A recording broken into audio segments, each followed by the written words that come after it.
요새 제가 그런 인사 좀 하는데 옆에 분들하고 그렇게 인사하겠습니다.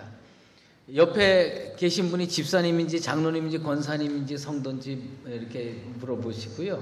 그다음에 뭐냐면 집사님 2044년까지는 반드시 사십시오. 그렇게 인사 나누겠습니다. 자, 인사 나누세요. 2044년까지는 반드시 사십시오.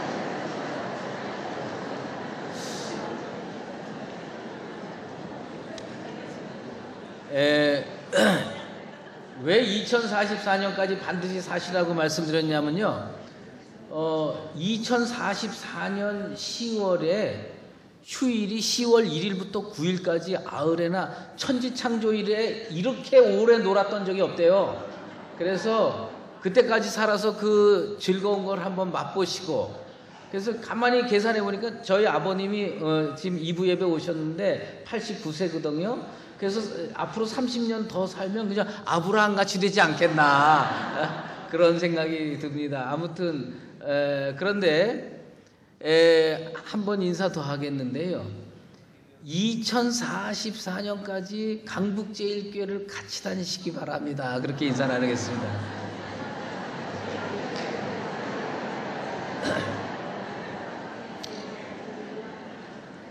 믿음의 한 형제 자매로 우리 정말 남은 평생 하나님께 영광 올려드리며 살게 되기를 바랍니다. 한국교회가 사실은 1994년서부터 그저 한 2000년 요 어간까지에서 내리막길로 접어들기 시작을 했어요. 그러니까 내리막길로 접어든 지가 한 15년이 좀 넘고요. 거의 20년 이렇게 다 돼가고 있습니다. 그런데 이제 많은 그 신학자들이 그 원인을 분석을 하는 거, 왜 줄어들까? 성도들이 왜 줄어들까? 이 원인을 분석을 하는데 그 책들이 많이 나와 있어요. 책들이 많이 나와 있는데 그 책들을 읽어보면서 공감 가는 부분도 있고 이건 아니다 싶은 부분도 있는데, 제가 생각하는 쪽으로 생각하는 신학자들은 그렇게 많지 않은 것 같아요.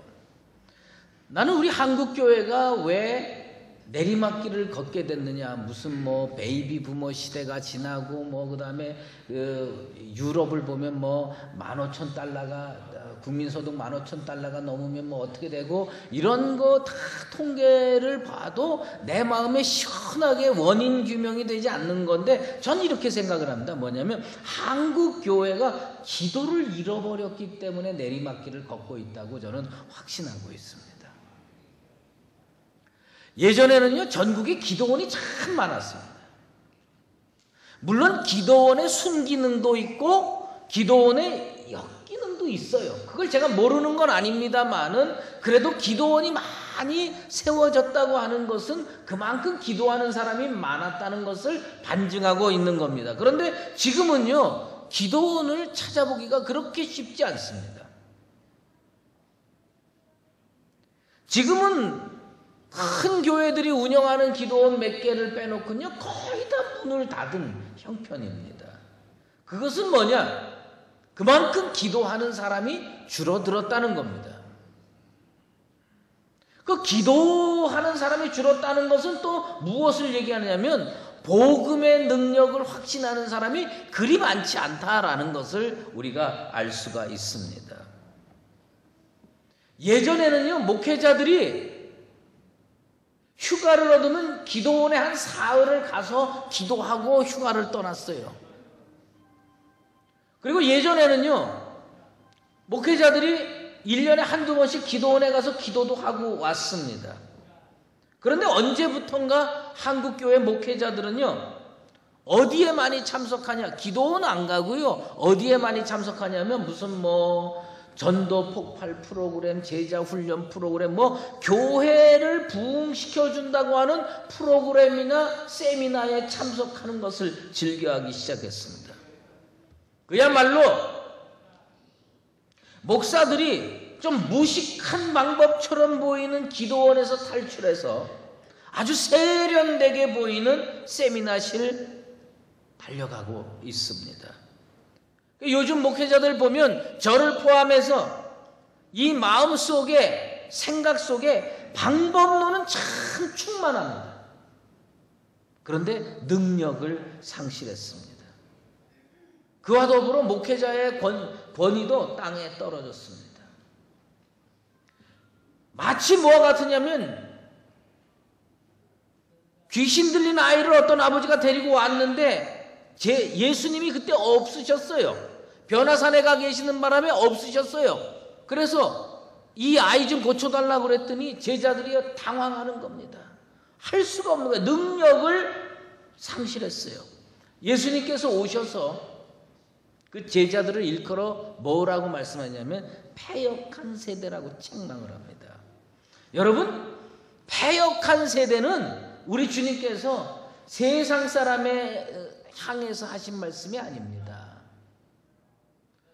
밖에서 사기치고 남 등쳐먹고 살인하고 간음하고 이런 죄악이 많은 사람들한테 우리 주님께서 패역한 세대라고 말씀하신 게 아니라 능력을 제대로 행사하지 못하는 제자들에게 패역한 세대라고 말씀하시는 겁니다. 우리 주님은 분명하게 말씀하신 거예요. 뭐냐? 능력 있게 살 수 있는데 왜 능력 없게 사느냐? 능력 있게 살 수 있는데 그 길을 버리고 능력 없게 사는 제자들에게 패역한 세대라고 말씀하신 겁니다. 21세기 그리스도인도요, 어떤 의미로 놓고 보면 패역한 세대에 가깝습니다. 훨씬 더 능력 있게 살 수 있어요. 훨씬 더 권위 있고 권세 있게 살 수 있는데 우리들은 그걸 다 잃어버렸어요. 능력을 다 잃어버렸어요. 세상 사람들이 손가락질해도 꼼짝하지 못합니다. 우리 주님 우리를 향해서 뭐라고 그러겠느냐? 패역한 세대라고 말씀하실 수밖에 없다는 겁니다. 세상 사람들은요, 능력 있고 기회 얻고 어떻게든 살아보려고 뭐 거짓말도 하고 뭐 사기도 치고 나름대로 최선의 노력을 다하는데 오늘날 그리스도인들은 어정쩡합니다. 이것도 아니고 저것도 아니고 세상적으로 능력 있는 것도 아니고 복음적으로 믿음 안에서 능력 있는 것도 아니고 어정쩡하게 사는 거예요. 터키라고 하는 나라, 그 터키 옛날에 왕을 뭐라고 술탄이라고 불렀대요. 근데 어떤 술탄이 하나 살았대요.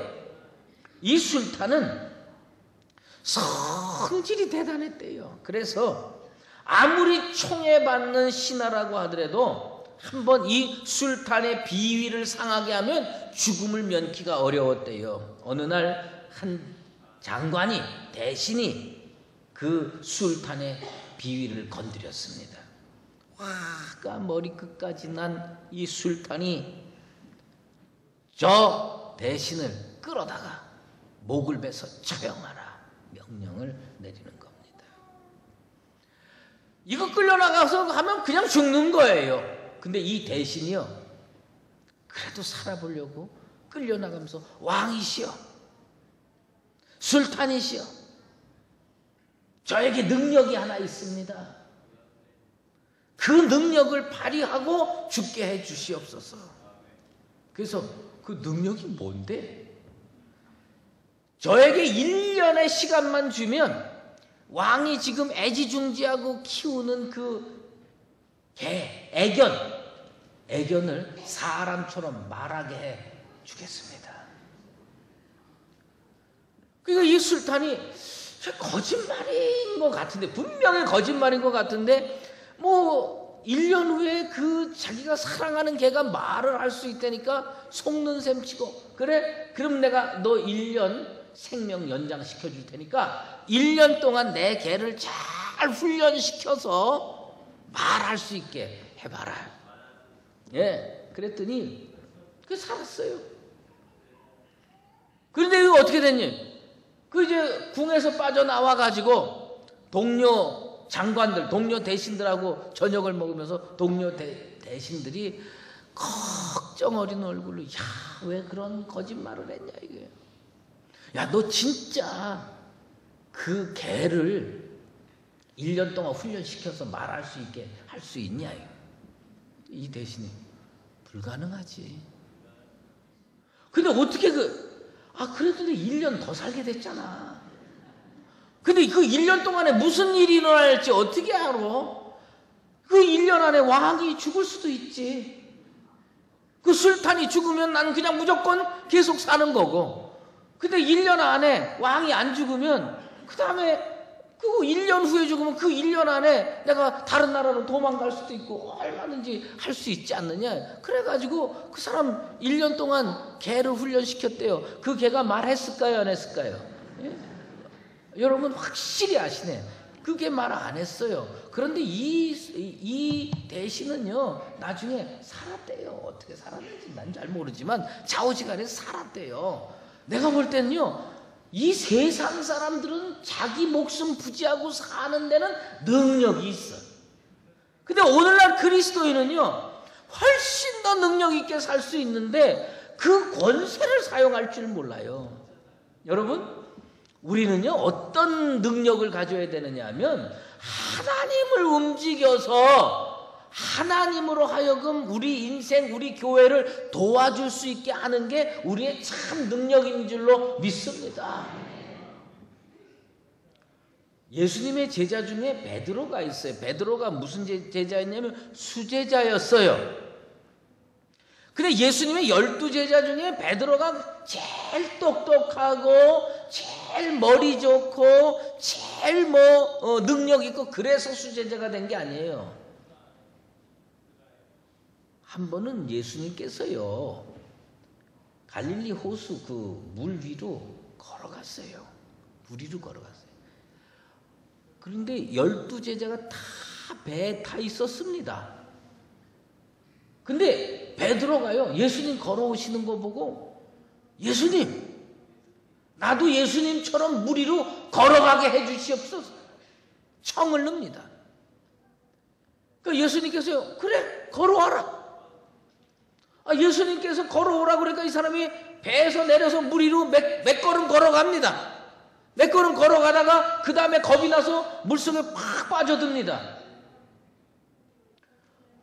예수님께서는요 그래서 베드로를 수제자로 만들었어요. 11명의 제자는 예수님이 옆에 계셔도 예수님을 움직여서 물 위로 걸어갈 생각을 안 하는 사람들이에요. 예수님은 틀림없이 우리로 하여금 내가 손들어서 주님 나도 갈릴리 호수로 걸어가게 해주십시오. 그럼 우리 주님께서 그거 못 하시겠어요? 걸어갈 수 있게 해주시겠죠. 그런데 11명의 제자는 아무도 끔찍하지 않았어요. 누구만 그랬느냐? 베드로만 그런 겁니다. 능력이 뭔지 아십니까? 능력은 다른 거 아니에요. 하나님 움직이는 게 능력이에요. 예수님 움직이는 게 능력이에요. 여러분 속에 그런 능력이 있게 되기를 주의 이름으로 축원합니다.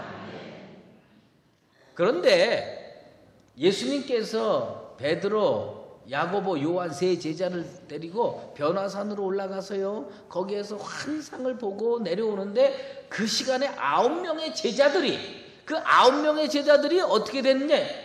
밑에서 있는데 귀신 들린 아이를 데리고 온 그 아버지 앞에서 쩔쩔매고 있습니다. 왜? 고쳐달라는데 못 고쳐주는 겁니다.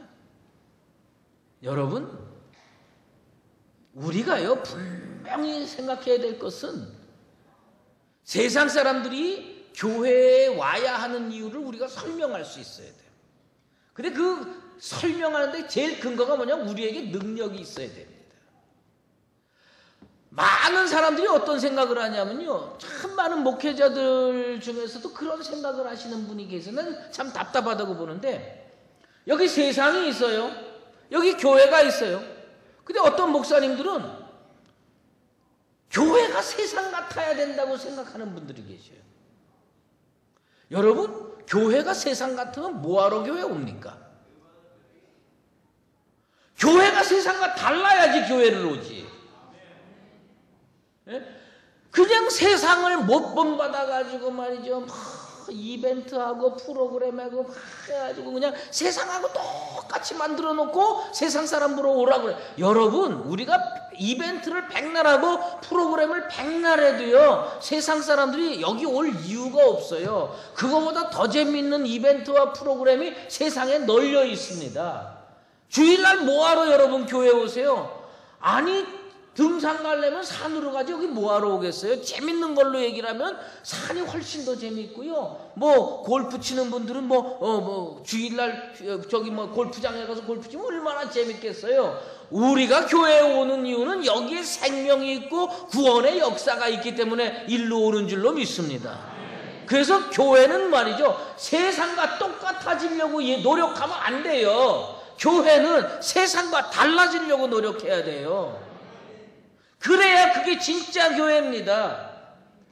그런데 이 제자들이요, 귀신을 못 내쫓았어요. 왜? 얼마 전에는 내쫓았거든. 예수님께서 전도를 보내면서요, 기도하시고요, 능력을 주셨어요. 무슨 능력을 주냐? 귀신 쫓아내는 권세를 줬어요. 질병을 치료하는 능력을 주셨어요. 그거 가지고 나가갖고 전도하면서요, 귀신 쫓아내고 질병 치료하고 그러면서 많은 사람을 주님께로 인도했습니다. 그러니까 그때 받은 능력이 아직까지 유효한 줄 알았던 거예요. 예수님이 산에 계셔도 우리가 한번 해보자. 아마 제자들 중에 그래, 네가 해봐, 네가. 그래가지고 나사렛 예수 그리스도의 이름으로 명하노니 사탄아 물러가라. 안 물러가는 거예요. 이거 안 되네. 그럼 네가 해봐라. 나사렛 예수 그리스도의 이름으로 명하노니 물러가라. 안 가는 거예요. 귀신이 버티는 거예요. 왜? 기도를 안 했거든. 예수님이 안 계시면 더 기도해야 될 거 아닙니까? 예수님이 옆에 계셔도 기도해야 되는데 예수님이 변화산에 올라가셨으니까 더 기도해야 성령 충만 받아서 귀신을 내쫓든지 질병을 치료하든지 할 거 아닙니까? 그런데 기도를 안 했거든요. 오늘날 21세기 성도들 중에서요, 사실은 기도를 잊어먹고 사는 성도가 너무 많아요. 그래도 우리 다행인 거는 요새 우리 강북제일교회는 기도를 많이 하는 교회인 줄로 믿습니다. 갑자기 고개는 왜 숙여요? 왜냐하면 우리가 교회를 뺏기고 나와서 유리방황하면서 40일 다니엘 기도하면서 얼마나 열심히 기도합니까? 여러분의 기도가 응답될 줄로 믿습니다. 그런데 이 제자들이요, 자기한테 옛날에 한 기도가 유효한 줄 알았어요. 아닙니다. 유효하지 않습니다. 어저께 드신 저녁밥이 오늘 아침에도 유효합니까? 다 소화돼서 없어졌어요. 오늘 아침에 다시 식사해야 되는 겁니다. 기도도 마찬가지예요. 하나님 말씀도 마찬가지예요. 그날에 일용할 양식이 필요하듯이 그날에 일용할 말씀이 필요하고 그날에 일용할 기도가 필요한 줄로 믿습니다. 오늘도 능력 있게 살기를 원하시면 오늘도 주님 앞에 무릎 꿇고 기도해서 성령 충만 받는 나와 여러분 되시기를 주의 이름으로 축원합니다. 패역이 뭔지 아십니까? 세상에서 패역은 어그러지고 거스르는 게 패역 아닙니까? 그러니까 아버지의 명령에 불복종하고 삐뚤어 나가는 거, 그거 패역입니다. 그런데 예수님이 패역하다고 말씀하는 거는 딱 하나예요. 내 말 듣고, 우리 주님께서 기도 외에는 이러한 류가 나갈 수 없느니라. 더 능력 있게 살 수 있는데 왜 그렇게 빌빌거리면서 사느냐는. 더 권세 있게 살 수 있는데 왜 그렇게 희미하게 능력 없이 사느냐. 그걸 패역하다고 그러는 겁니다. 우리는요, 패역의 세대를 벗어나서 능력의 세대로 거듭나게 되기를 원합니다. 그 모든 것의 출발점이 뭐냐면 기도에 있는 거예요. 그런데 성도들 중에는요, 다 알아요. 다 아는데 기도를 안 하는 겁니다. 기도를 잊어먹고 사는 거예요. 기도 안 해도 되는 거예요. 어떤 분들은요, 자기 10년 전에 기도 많이 했대. 이게 무슨 작년 겨울에 담근 김장 짠지입니까? 작년에 해가지고 그냥 소금 팍 쳐서 그 무 짠지 딱 담아놓고 봄에 우려 먹는 물에 우려가지고서 썰어서 무쳐 먹는 그 짠지같이 말이죠. 기도도 10년 전쯤 하고 20년 전쯤 내가 그때 얼마나 기도 많이 했는지 모른다고 그러면서 그 기도 지금까지 우려 먹습니까? 그래서 능력이 없게 사는 거예요. 오늘 기도해야 돼요. 오늘 무릎 꿇는 나와 여러분 되시기를 바랍니다. 그 인도에 아주 그 복음 전도자로 유명한 히말라야의 눈꽃이라고 별명이 붙은 썬다싱이라는 분이 계셨어요. 이 요즘 사람들은요 하도 골프를 많이 쳐가지고 말이죠, BJ 싱은 아는데 썬다싱은 모르더라고. 내가 물어봤어요. 어떤 장로님한테 썬다싱 압니까? BJ 싱 아닙니까? 그러더라고. 그래서 썬다싱은 복음 전도자고 BJ 싱은 골프 치는 사람이고, 이 썬다싱이 어떤 사람이냐? 맨발로 복음을 증거하면서 다녔어요. 그 히말라야에서. 근데 하루는 두 명의 전도자가, 그러니까 이제 썬다싱하고 다른 전도자가요, 복음을 증거하려고 그 히말라야 산 5,000m 고지를 넘어서 다른 마을로 가고 있었어요. 근데 거기 히말라야에 얼마나 눈이 많이 옵니까? 가다 보니까 어떤 노인이 눈 속에 푹 파묻혀서 죽어가고 있는 거예요. 몸이 얼어가고 있는 거예요. 그래서 같이 복음 증거하러 가는 같은 전도자한테 우리 저분을 들쳐매고 저 마을로 갑시다. 그랬더니 그 전도자, 지금 우리도 추워서 얼어 죽게 됐는데 놔두고, 이 사람 죽었으니 놔두고 우리 빨리 가서 우리나 삽시다고 한 명은 뛰어가는 거예요. 이 썬다싱이 그 얼어가고 있는 노인을 들쳐업습니다. 업으면서 하나님께 기도합니다. 하나님, 우리를 살려주십시오. 이 눈 속에서 이 얼어가는 이 노인을 주께서 살려주십시오. 들쳐매고 가는 거예요. 갔는데 여러분, 아무리 추운 겨울이라고 그래도요, 노인 들쳐업고 한번 한 1km 가보세요. 땀이 나나 안 나나. 심심하면 일로 올라와서 우리 신목사 한번 업고 가보실래요? 여기 한 더 바퀴만 돌면 아마 땀이 뻘뻘 날 겁니다. 그러니까 얼었던 몸이 다 녹고 그 노인도 다 녹고 살아난 거예요. 그런데 조금 가다 보니까 그 뿌리치고 갔던 전도자는 얼어 죽었어요. 교회가 어떻게 해야 되니? 이 썬다싱이요, 살려달라고 하나님께 기도하고 들쫓고 갔더니 하나님의 그 은혜로 둘이 다 사는 거예요. 앞으로 교회가 그렇게 되길 바라고, 여러분들도 그런 능력의 사람들이 되기를 주의 이름으로 축원합니다. 여러분, 우리가요 기도를 되찾아야 됩니다. 그 귀신 들린 사람을 쫓아내면서 우리 주님이 딱 한 말씀하셨어요. 기도 외에는 이러한 유가 나갈 수 없느니라. 그건 뭐냐? 우리가 능력 있게 사는 길은 뭐냐? 기도하는 길입니다. 우리가 지금 40일 동안 다니엘 기도했습니다. 아침, 점심, 저녁 이렇게 해서 40일 동안 다니엘 기도했는데 그 기도가 하나님께 다 상달된 줄로 믿습니다.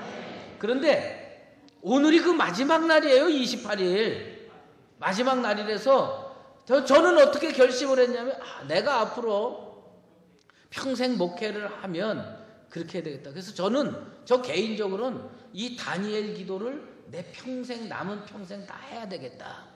난 여러분들한테 꼭 강요할 마음은 없습니다. 그러나 여러분들에게 그거를 권면하겠어요. 원래 이 한 번에 끝내는 거는 더 능력 없어요. 그래서 2차 40일 다니엘 기도를 내일부터 시작하려고 그래요. 여러분들도 좀 동참해 주시길 바랍니다. 우리 민족은요, 어떻게 하냐면 진짜 질긴 민족이거든요. 민들레 같은 민족이고요, 잡초 같은 민족이에요. 그래서 여러분들, 우리가 완전히 승리할 때까지 다니엘 기도를 멈추지 않게 되기를 주의 이름으로 축원합니다. 그런데요, 예수님께서 오셔서 그 능력으로 귀신을 쫓아냈거든요. 그것을 누가 봤느냐면 유대인들이 다 봤어요. 바리새인도 보고 사두개인도 보고 그 다음에 예수님 좋아서 쫓아온 갈릴리 사람들도 보고 다 보면서 그들이 하는 얘기가 뭐냐면 사람들이 다 하나님의 위엄에 놀라니래요. 그들이 뭘 봤냐면 하나님의 위엄을 본 겁니다. 우리 강북제일교회 문제를 통해서 세상 사람들이 하나님의 위엄을 보게 되기를 축원합니다. 베드로의 간증이 뭔지 아십니까? 베드로가요, 베드로후서 1장 16절에 우리는 그의 크신 위엄을 친히 본 자라라고 간증했어요. 뭐냐? 베드로가 내가 봤다는 거예요. 내가 봤다는 거예요. 예, 원래 이 논문을 쓸 때 참 중요한 게 뭐냐, 각주라는 게 있어요. 끝에다가 누구 책을 인용하고 누구 책을 인용하고 하는데, 제가 잘 아는 선배 목사님이 그 신학교 졸업 논문을 쓰면서 그렇게 붙이면 안 되는 각주를 하나를 붙인 게 있어요. 그게 뭐냐면 어느 부흥회를 가가지고 거기에서 그 성령이 충만한 역사가 일어났다는 것을 이렇게 보고 와가지고 은혜 받아서 성령 충만에 대해서 논문을 쓰면서 무슨 어느 책에는 이렇게 얘기하고 어느 책에는 이렇게 얘기하다가 이 사람이 답답한 거예요. 답답해가지고 그 다음에 아주 중요한 부분에 각주를 어떻게 썼냐면 내가 그 교회 부흥에 가서 현장에 있었음, 그렇게 해가지고 그렇게 각주를 딱 붙였어요. 그랬더니 지도교수가 뭐냐면 이게 무슨 각주야 그래 쭉 껐어요. 그래서 내가 그걸 옆에서 이렇게 보면서 참 각주 한심하게 썼다 이렇게 생각을 했는데 이쯤 와서 생각해 보니까 그 목사님 꽤 괜찮은 논문 쓴 것 같아요. 자기가 그 현장에서 체험했다는 겁니다. 여러분들이 하나님의 위엄을 현장에서 체험할 수 있는 성도 되길 바랍니다. 우리 모두가 기도해가지고 하나님께서, 우리 주님께서 친히 귀신을 쫓아내고 악한 권세들을 쫓아내고 우리에게 교회를 되돌리며 여러분들에게 은혜와 축복을 주면서 우리들이 남은 평생에 자녀들을 키우고 전도를 할 때 내가 그 현장에 있었어요. 내가 하나님의 위엄을 본 자야. 이런 고백이 이루어지게 되기를 소망합니다. 사랑하는 강북제일교회 성도 여러분, 기도를 멈추지 맙시다. 기도를 멈추는 것이 아니라 다니엘처럼 간절히 기도하고 예수님처럼 땀방울이 핏방울이 되도록 기도해서 능력 받아가지고 하나님의 위엄을 체험하고 눈으로 목격하는 복된 성도와 교회 되시기를 주의 이름으로 축원합니다. 기도하겠습니다. 하나님 아버지 감사합니다. 우리들 참 부족합니다. 우리 주님께서는 우리가 능력 있게 세상에서 살기를 원하는데 맨날 손가락질 당하고 질질 밀리고 뒤처지고 얼마나 주님께서 답답하시겠습니까? 우리 주님은 제자들을 향해서 패역한 세대라고 책망했습니다. 우리 강북제일교회는 더 이상 패역한 세대, 패역한 교회 되지 않게 도와주시옵소서. 우리 모두가 기도함으로 말미암아 능력의 교회가 되고 능력의 성도가 돼서 우리 주님으로부터 잘하였도다 착하고 충성된 종이라 칭찬 들으며 하나님의 위엄을 우리의 삶의 현장에서 체험하며 목격하며 사는 복된 그리스도인들 되게 도와 주시옵소서. 예수 그리스도의 이름으로 기도드리옵나이다. 이제는 우리 주 예수 그리스도의 은혜와 하나님 아버지의 극진하신 사랑하심과 성령의 인도하시고 교통하심이 오늘 이 자리에 나와서 기도 외에는 이러한 유가 나갈 수 없음을 깨닫고 주님 앞에 나아가 기도함으로 말미암아 능력 공급받고 패역한 모습이 아니라 능력의 존재로 살아가기를 작정하는 사랑하는 강북제일의 모든 성도들 머리머리 위에와 오늘도 주의 능력을 기다리는 강북제일교회 위에 이제로 영원히 함께 계시옵기를 간절히 축원하옵나이다.